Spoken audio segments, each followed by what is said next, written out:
ప్రభునందు ప్రియ విశ్వాసులారా, మరి మన జీవితంలో మనం విశ్వాసంలో ఎదగడానికి, నిత్య రక్షణలో కొనసాగడానికి,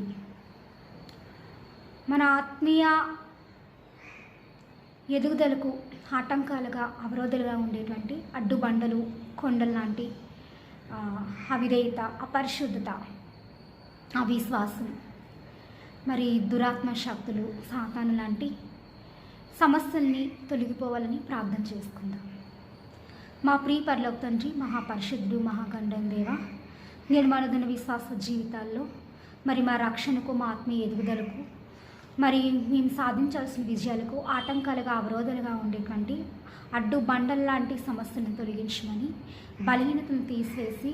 మరి మమ్మల్ని వృద్ధి చెందించమని, మమ్మల్ని ఆస్వాదించమని, విజయం పొందుకునే కృపనిమ్మని,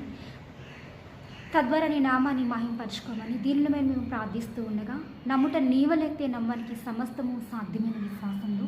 నీ నామ మహిమాధమైన నిశ్చయముగా మా ప్రార్థనకు జవాబు పొంది ఉన్నాం పరమ